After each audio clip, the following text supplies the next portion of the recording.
Alright, so we're due for our 1 month grocery haul, so we're going to bring you along. We're in Bryce, so we have to travel all the way down to, I think it's Cedar City. It's about a 2-hour ride, but we're going to bring you on and show you what it's like to go shopping with us for our 1 month haul.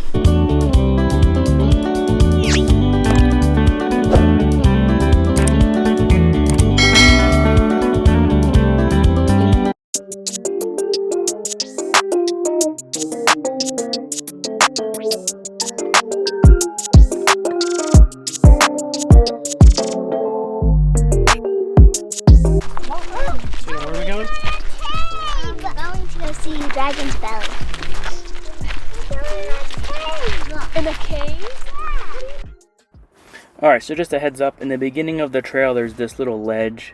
It's only about maybe 4 foot, 5 foot, but it's pretty well carved out for steps. So everyone made it down pretty easy. No one really needed any help besides Amelia.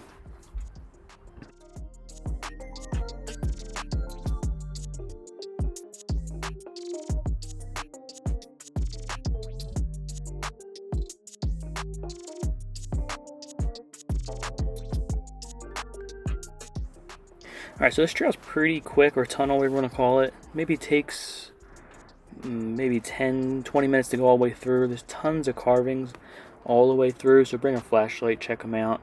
We aren't real big on making our own marks, so we just took our time, walked on through, checked everything out that other people have left. One thing that I seen in the reviews, which we didn't really experience, was that there should be water in there, which there was none. I guess because it hasn't rained too much in the area, so that was pretty cool. You didn't have to take your shoes off or anything. But this is the end of the trail where some people have been balancing rocks, and of course Jackson had to get his own little rock balancing in. And then of course we checked out the ones that were already there.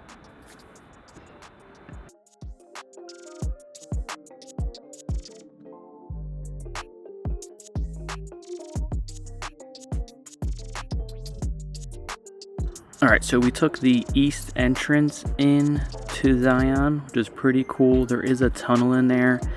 If you have a dually or any large vehicles, they will charge you $15 to go through the tunnel, just because they can't fit 2 dualies in at the same time. They can't cross paths. But the view's definitely worth it. Great little shortcut before we go food shopping. Check out all the cool views.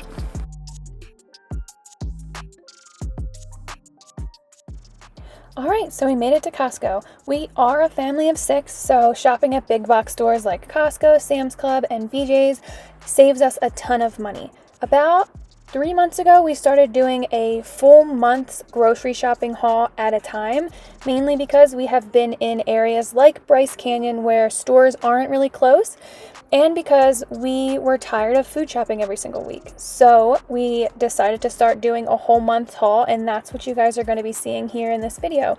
We are a family that eats mostly organic and mostly fruits and vegetables. So Costco really is our best bet when we do big box shopping. They have the most organic produce, as you can see here. We get a ton of produce, vegetables, and fruit alike. For this shopping haul, we did things a little bit differently.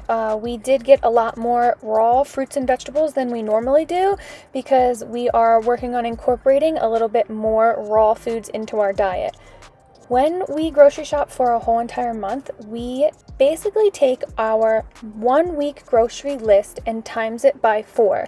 So you just saw me put 6 bags of organic apples into the cart. Those are 2 huge 10-pound bags of oranges into the cart, and we just put out what we normally eat per week. So we normally eat about 1.5 bags of apples a week, so we put that into the refrigerator, as well as the oranges and stuff like that once we get home. I do get asked a lot, how do we make sure that our kids aren't eating all of the food once we get home? And something that I have realized since we started food shopping for a month is, once we have all of that food in the house, once we have a surplus of fruits and vegetables and all of the kids' favorite snacks, once it's all there for them at any time, they aren't as ravenous to grab all of the pirate's booty or grab all of the apples in one day or eat all of the cherries in one day, because they know that that food is there for the whole month, so they can eat it and enjoy it and not have to stress about if it's going to be there when they get to the refrigerator tomorrow. So I do find that that helps us a whole ton. You will see that a few seconds ago, Tatum climbed into one of the carts. It is not because she was in trouble or because we made her get into the cart. She was wearing a pair of sandals and realized that she had an ingrown toenail that had like a little infection on it. So she couldn't walk. Of course, because that is exactly what you would expect to happen on your monthly shopping trip with a family of 6. It's never just smooth sailing. Living full-time in a camper and having 6 kids are alike in that way, where you always have to be ready for something to go crazy, something to go off, and once you're prepared for that, it's like, all right, go with the punches and keep moving. Okay, so you're probably wondering some tips and tricks on how to make a grocery shopping list for a whole entire month. So my first thing that I start with is dinners. I write down the number 1 through 30 and I write down different dinners that we're going to have every single week.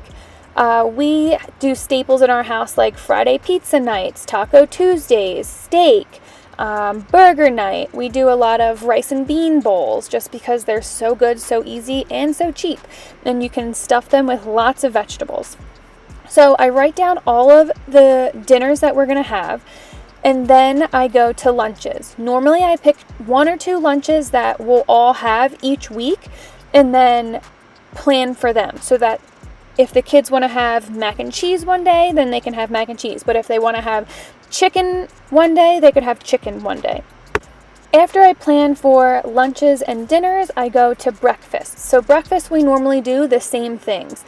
We did just recently stop eating eggs, so we're kind of trying to figure out what we're going to be having for breakfast. We're doing lots of fruit bowls and fruit smoothies and stuff like that for our breakfasts. And then snacks. So one of the hardest things for me was figuring out how many snacks do we get for a full month grocery haul.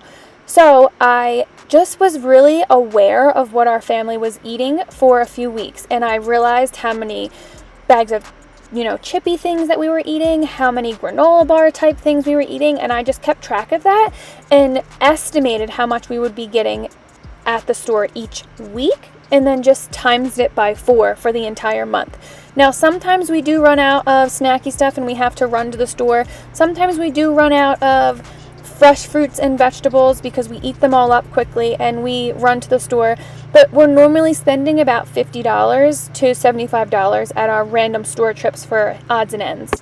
When making a food shopping trip for one whole month, something that's easy to forget is toiletries, cleaning products, and dog food. So you want to make sure if you have a pet, you're getting enough food for them for the month. You want to make sure you try to keep track in your mind for a few weeks how often you're refilling your spray bottle or how many times a week you use a new cleaner. You also don't want to forget things like feminine products and toothpaste and toothbrushes.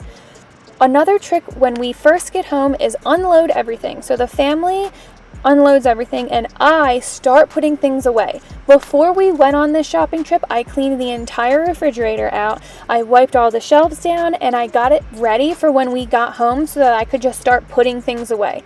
The key to this is get on some comfortable PJs and just start putting the work in.